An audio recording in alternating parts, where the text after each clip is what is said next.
Oke guys, kali ini kita akan mengomentari berita yang akan membahas tentang mengapa bencana alam yang terjadi di Sumatera itu belum ditetapkan menjadi bencana nasional. Nah, untuk mengetahui konteksnya, mari kita bersama simak beritanya. Kita mulai videonya.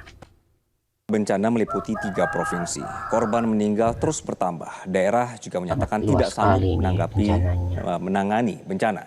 Namun status bencana nasional belum juga dianggap perlu oleh pemerintah. Di siang hari ini pemirsa, kami ajak Anda untuk memperdalam pertanyaan publik seputar kenapa bencana di Sumatera ini belum dinaikkan menjadi bencana nasional. Kita mulai pemirsa. Apa itu sebenarnya bencana nasional? Jadi bencana nasional ini adalah salah satu status keadaan darurat bencana di Indonesia. BNPB menjelaskan bahwa pemerintah menetapkan bencana nasional ketika dampaknya sudah melampaui kemampuan daerah untuk menangani.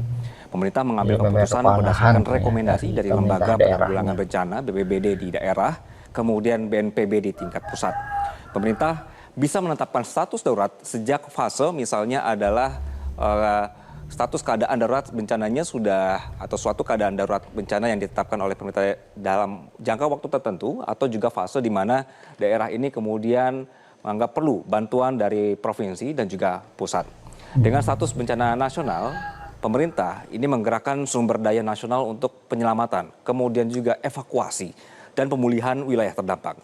Indonesia pernah menetapkan bencana nasional untuk gempa dan tsunami Flores di tahun 1992, lalu gempa dan tsunami Aceh di 2004 dan Ya, pandemi tsunami yang COVID-19. parah banget ya, sama Lalu COVID, sebenarnya apa sih syarat pandemi atau nggak wabah. kondisi untuk bisa menaikkan status bencana menjadi bencana nasional? Kita bergeser pemirsa. Indonesia Wah, ini mengatur status syarat-syaratnya nih ya, bencana secara dari resmi bencana melalui Undang-Undang nasional. Nomor 24 Tahun 2007 tentang penanggulangan bencana dalam pasal 7 ayat 1 huruf C. Jadi undang-undang ini memberikan wewenang kepada daerah atau kepada pemerintah untuk menetapkan status dan tingkatan bencana baik nasional maupun daerah. Pasal 7 ayat 2 ini yang kemudian akan kami tampilkan di sini pemirsa yang Anda saksikan. Ini menjelaskan indikator yang digunakan pemerintah dalam menentukan tingkat bencana tersebut. Pemerintah menetapkan status bencana nasional atau daerah dengan menilai misalnya adalah jumlah korbannya, lalu Banyak orang yang kemudian terlibat kerugian ya, harta bendanya, lalu terus bagaimana dengan kerugian tadi kerusakan prasarana dan kehancurannya. sarana. Lalu indikator lainnya adalah cakupan luas wilayah yang terkena bencana seperti apa. Dan dampak sosial ekonomi yang kemudian ditimbulkan itu bagaimana. Jadi ada Dalam menghadapi bencana, pertimbangan-pertimbangannya kita ya, semua akan melihat seberapa ada cepat kemudian syarat-syaratnya. daerah terlihat kewalahan menghadapi situasi. Karena pada titik ini pemerintah pusat wajib turun tangan sebelum keadaan semakin memburuk. Biasanya pusat Jadi benar-benar kayak sebelum memburuk tuh kayak misalnya ada bencana tambahan gitu kan susulannya. Kayak misalnya ada longsor tadi kan. Kalau misalnya longsor itu terjadi lagi itu kan akan menimbulkan korban tambahan. Makanya harus ada intervensi dari pusat supaya mempercepat misalnya kayak evakuasi supaya korban-korban tadi itu tidak bertambah. Bayangin misalnya kalau misalnya nggak ada ini bantuan dari pusat ya misalnya dari kendaraan udara dan sebagainya sehingga menyebabkan korban-korban tadi itu tidak bisa diselamatkan. Ya harusnya bisa hidup tapi jadinya meninggal gara-gara tidak cukup cepat atau tidak cukup canggih alatnya untuk menyelamatkan korban-korban tadi. Jadi harus ada intervensi gitu kayak dukungan dari pemerintah untuk menghadapi masalah seperti ini. Ya jadi yang ditambahkan tuh daerahnya dulu nih. Kalau daerahnya udah nggak bisa, nggak mampu, udah kewalahan, baru nanti naik ke tingkat atasnya gitu. Nanti dari atasnya akan ikut membantu gitu ya untuk menyelesaikan masalah seperti ini ya, kayak bencana alam ini ya. indikator utama. Pertama, pusat akan melihat dulu pemirsa dan menilai Dari apakah daerah ini masih indikatornya nih ya. mampu mengerahkan sumber daya manusia, tim penyelamat, kemudian relawannya, tenaga kesehatan, hingga logistik. Kalau Dilihat jumlah dulu mampu personil di atau lapangan enggak sudah tidak gitu ya. sebanding dengan skala bencana, ini menjadi tanda awal kapasitas daerah mulai kolaps. Di sini pemerintah pusat harus mulai masuk untuk memperkuat. Di poin kedua pemirsa, bahwa pusat akan menilai apakah sistem komando darurat daerah ini masih berjalan efektif. Tanpa komando yang solid, evakuasi melambat, distribusi bantuan terhambat, dan data korban tidak jelas. Kalau jalur komando mulai tidak terkendali, pusat perlu segera mengambil alih Betul, koordinasi yang harus lebih ambil besar. alih. Di poin ketiga, pemirsa, indikator bencana nasional, bahwa pusat melihat apakah daerah ini masih mampu menjalankan penanganan darurat tahap awal penyelamatan, lalu evakuasi, dan perlindungan warga terancam, dan juga pemenuhan kebutuhan dasar pengungsi. Yang Begitu logistik indikator ini juga tuh ya. menunjukkan daerah tidak lagi mampu menahan beban, Pemerintah pusat tidak boleh menunggu laporan selesai, mereka harus bertindak cepat untuk mencegah korban dan kerusakan bertambah. Jadi, Jadi itu penetapan bencana nasional pemirsa ini salah bukan apa sekedar naik indikatornya. status, tapi ini juga adalah tanda bahwa negara turun tangan penuh saat daerah sudah mencapai batas kemampuannya. Kita lanjutkan. Yang berwenang menetapkan status bencana nasional di Indonesia hanyalah Presiden. Ini bukan pendapat satu lembaga saja, tapi ditegaskan dalam aturan resmi dan juga praktik di lapangan. Contoh paling jelas adalah ketika pandemi COVID-19 terjadi. Presiden menetapkan COVID-19 sebagai bencana nasional lewat Kepres, dan setelah itu seluruh sumber daya negara bisa dimobilisasi secara penuh. Media juga memperkuat narasi ini, status bencana di tingkat provinsi ditetapkan gubernur, di kabupaten atau kota oleh bupati atau wali kota.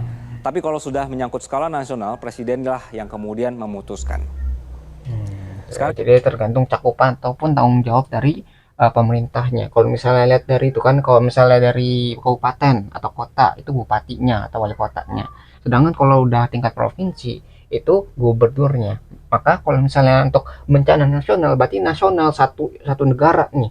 Nah, berarti presidennya yang harus memutuskan apakah ini harus diubah menjadi bencana nasional atau tidak, atau hanya cukup dengan memberi dukungan-dukungan saja.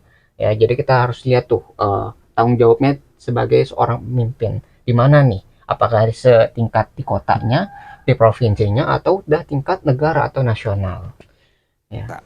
Ini yang Anda saksikan Ini adalah prosedurnya. tahapan-tahapannya atau Ketika penanganan prosedurnya. darurat bencana sudah melampaui kapasitas pemerintah provinsi, gubernur bisa langsung mengirimkan surat pernyataan ketidakmampuan kepada presiden. Bersama dengan ini, gubernur juga mengajukan permohonan agar status darurat di wilayahnya ditingkatkan menjadi bencana nasional. Dalam waktu sekitar 1 kali 24 jam setelah surat diterima, BNPB bersama kementerian atau lembaga terkait segera melakukan koordinasi di tingkat nasional. Dari rapat ini, pemirsa, mereka akan mengeluarkan rekomendasi apakah situasinya perlu dinaikkan menjadi status bencana nasional atau masih bisa ditangani dengan dukungan pusat tanpa perubahan status. Kalau rekomendasinya menyatakan perlu meningkatkan status, maka Presiden segera menetapkan status bencana nasional. Setelah keputusan ini terbit, BNPB dan kementerian atau lembaga terkait ini bisa langsung mengambil tindakan penanganan darurat secara lebih luas dan juga terkoordinasi. Namun, jika rekomendasinya ternyata menunjukkan bahwa kondisi ini belum memenuhi syarat sebagai bencana nasional, pusat tetap memberikan dukungan. Nah, gubernur akan memberikan atau juga menerima pemberitahuan bahwa pemerintah pusat akan melakukan pendampingan intensif dalam penyelenggaraan penanganan darurat bencana di daerah. Ya, jadi walaupun nggak berubah jadi bencana nasional, itu pemerintah pusat juga masih ikut membantu, memberi dukungan gitu, walaupun tidak sepenuh kayak 100% diubah statusnya. Ya, jadi nggak dibiarkan tuh walaupun statusnya tuh nggak berubah menjadi bencana nasional, itu pemerintah tuh masih ikut membantu. Ya, jadi nggak benar dia duduk diem saja di tempat itu. Jadi nggak masih membantu walaupun tidak semaksimal ketika diubah statusnya menjadi bencana nasional. Ya, jadi pemerintah masih membantu, cuma kayak ada beberapa persen gitu, persenan yang dikerahkan untuk membantu pemulihan bencananya. Ya, jadi itu status, fungsi dari status itu kalau misalnya diubah itu jadi status bencana nasional berarti 100% dikerahkan. Kalau misalnya nggak diubah berarti nggak 100%, tapi ada persenan itu yang dikerahkan untuk membantu gitu, walaupun nggak semuanya. Kita simak berikutnya pemirsa, pernyataan dari BNP. Ya, kita juga bisa lihat ya proses atau prosedurnya itu dari Syarat. bupati dulu diubah ke tempatnya kewalahan, habis kewalahan dia ajukan ke gubernur, nanti gubernur yang akan menyampaikan atau menulis surat ya ke pusatnya. Jadi pusatnya akan menentukan gitu. Jadi ada tahapannya tuh dari bupati, provinsi, baru ke nasional ya. Nggak bisa langsung tuh dari bupati langsung ke nasional. Tapi harus ada apa ya, jalur birokrasinya lah. Gitu. Jadi ada prosedurnya sehingga ketika benar-benar nggak mampu baru nanti bisa naik ke tingkat atasnya. Ya, itu mungkin yang bisa kita pelajari dari berita ini tentang mengapa bencana yang terjadi di Sumatera itu belum diubah menjadi bencana nasional.